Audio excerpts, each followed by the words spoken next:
Pero fíjate qué simple, con qué simpleza podemos explicar por qué se han revalorizado este tipo de activos. ¿Qué ha pasado? ¿Por qué el 8 del 3 de 2023 Bitcoin, SP500, Nasdaq también tienen un impulso alcista? ¿Qué es lo que ha pasado este día? Pues fíjate lo que ha pasado en este día. Vas a flipar. En este vídeo vamos a analizar Bitcoin, vamos a ver cuáles son los puntos clave de la gráfica, vamos a ver en qué situación nos encontramos. Seguramente te estarás preguntando si nos vamos a los 100.000 o nos vamos a los 10.000. ¿Qué probabilidad hay de que Bitcoin empiece una tendencia alcista y qué probabilidad hay de que Bitcoin comience una tendencia bajista?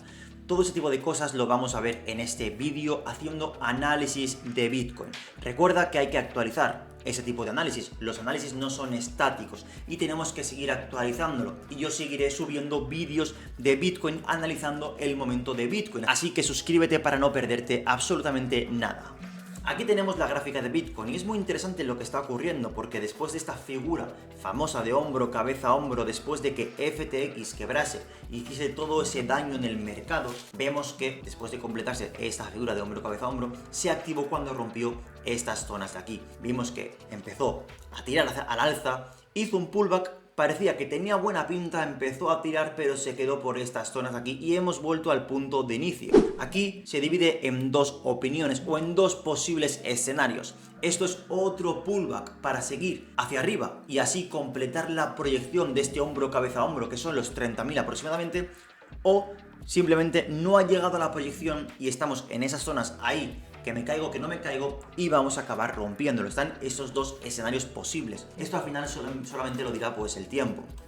El tiempo dirá cómo se va a desarrollar este escenario, porque recordar que esto es análisis técnico, pero es en el corto plazo. Entonces no podemos apostar y tirar una moneda al aire y decir pues que esto va a romper sí o sí.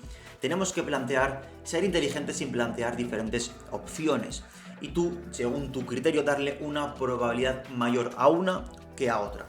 ¿Qué tenemos aquí? Pues tenemos una zona de soporte. Perfectamente, si esto no se rompe, Bitcoin podría completar pues el objetivo del hombro, cabeza a hombro. Pero ojito, cuidado, porque si esto, estamos al filo del precipicio, si esto lo acaba rompiendo y el precio empieza a consolidar por debajo de esta zona verde, que es la neckline de todo este hombro, cabeza a hombro, esto sí que serían malas noticias porque le daría una altísima probabilidad a Bitcoin de volver a estos mínimos de aquí. Eso es lo que tenemos que mirar muy a fondo y tenemos que actualizar los análisis porque esto no se va a quedar quieto. Los gráficos tienen vida, a medida que pasa el tiempo van cambiando las velas japonesas. Así que suscríbete para no perderte ningún tipo de análisis. Tenemos que vigilar estas zonas porque son zonas muy importantes. Olvidaros de meteros en temporalidades de 5 minutos. Eso es puro ruido, puro azar. Y para mostraros a lo que me refiero, vamos a introducirnos en una hora, en 5 minutos. Vamos a ver qué información nos da. Y ya os adelanto que ninguna, porque fijaros aquí lo que tenemos. Este arrancón de Bitcoin y luego volvemos atrás. Aquí cae hacia abajo y luego volvemos a recuperar. Realmente no tenemos una información verídica, una información clara. Hay mucho ruido. Yo os recomiendo que tiréis un paso hacia atrás y que os vayáis a diario e incluso a semanal para hacer análisis más tendenciales y sacar información más clara.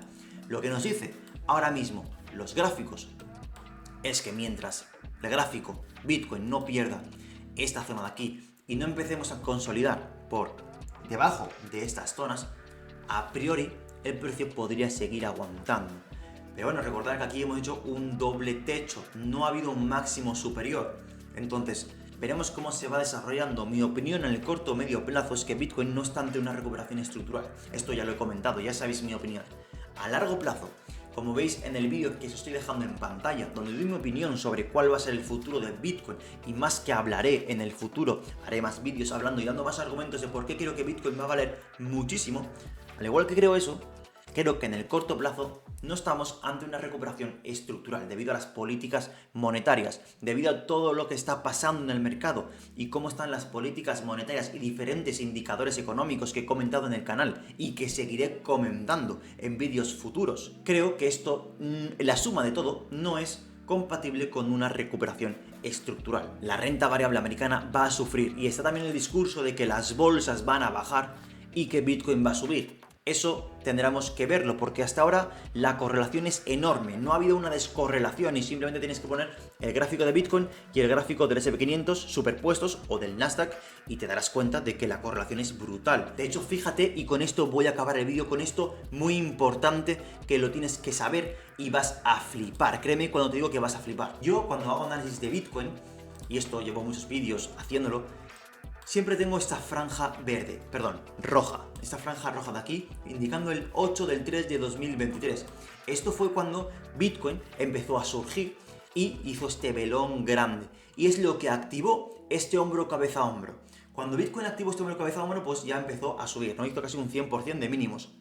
¿Y por qué tengo puesto esta franja? El 8 del 3 de 2023. Fíjate lo que te voy a enseñar ahora. Si nos vamos al SP500, tengo el 8 del 3 de 2023, el mismo día, la misma franja. ¿Y qué ocurrió? En Bitcoin se activó ese hombro cabeza a hombro, empezamos a romper zonas y empezamos a ir al alza. En el SP500 hicimos el pullback, lo mismo, empezamos a ir al alza. Fíjate toda esta recuperación para que veas el poder de la correlación. Pero fíjate qué simple, con qué simpleza podemos explicar por qué se han revalorizado este tipo de activos. ¿Qué ha pasado?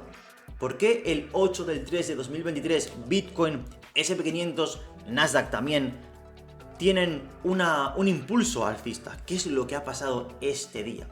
Pues fíjate lo que ha pasado en este día. Vas a flipar. Esta gráfica tienes que verla con detenimiento. Fíjate lo que tenemos aquí. El 8 de marzo de 2023, el 8 del 3 de 2023. Esto representa el balance de la Reserva Federal. Básicamente, la explicación sencilla y muy reduccionista, pero simple y veraz, es que Bitcoin se recuperó, al igual que el SP500, porque los bancos centrales inyectaron dinero. Esto de aquí, estas zonas de aquí, fue cuando la crisis bancaria. Los bancos empezaron a quebrar, los bancos regionales, y la Reserva Federal no iba a cometer el mismo error que cometió en 2008. Entonces sacó la artillería pesada e impulsó el balance de la Reserva Federal al alza, es decir, inyectó liquidez. De hecho, los bancos regionales aún siguen teniendo problemas porque no paran de pedir liquidez. Pero el cómputo total ha hecho que la liquidez poco a poco vaya bajando. Y es que los bancos centrales no tienen intención de dejar de reducir sus balances. Y esto es una presión bajista para todos los activos de riesgo. Sumado a que los tipos de interés no van a bajar, por mucho que la gente crea y que diga que los tipos de interés van a bajar y que van a volver a cero y que van a hacer otra vez expansión cuantitativa, no por lo menos en el corto plazo, no mientras los datos macroeconómicos nos digan que la inflación está descontrolada y que aún queda trabajo por hacer, Bitcoin no se va a revalorizar. Y es por esto que no quería decirlo en este vídeo, me he extendido más de lo que quería, pero es por esto que Bitcoin no es tanto una recuperación estructural. Y mientras la liquidez está bajando, como podemos ver, las bolsas siguen fuertes. Desde este punto, los mercados dijeron: Reserva Federal, que me inyectas liquidez, vale, pues yo pego un pepinazo hacia arriba. Y por lo tanto, como aún sigue la correlación de Bitcoin y SP500, sigue hacia arriba. 8 del 3 de 2023, si es que está claro, gente, 8 del 3 de 2023, inyección de liquidez y esto se va para arriba. Esto tenemos que tenerlo en cuenta porque es información brutal, es muy brutal. SP500 y Bitcoin, mismas fechas, mismos movimientos. ¿Qué pasará? ¿Se mantendrán los mercados de activos de riesgo al alza mientras la Reserva Federal está quitando aquello que en su día puso y fue el motivo por el cual esos activos de riesgo impulsaron hacia arriba? ¿Seguirá el mismo patrón? ¿Seguirá el mismo comportamiento? Pues la lógica te dice que no. La lógica dice que no. Pero, lo dicho, tenemos que ir actualizando día tras día. Así que suscríbete, porque en el próximo día te voy a hablar del halving y cómo Bitcoin no solamente sube por el halving, hay otras métricas y otros comportamientos de mercado que también tienen correlación con Bitcoin y tienen muchísimo que ver con lo que te acabo de explicar, la inyección de dinero. Y te adelanto que la inyección de dinero tal vez no la volvamos a ver hasta dentro de muchísimo. Y esto podría dificultar a Bitcoin a seguir su tendencia alcista. Así que, gente, suscríbete, hablaremos más de esto sobre el próximo vídeo. Créeme que se viene un vídeo muy interesante y nos vemos a la próxima.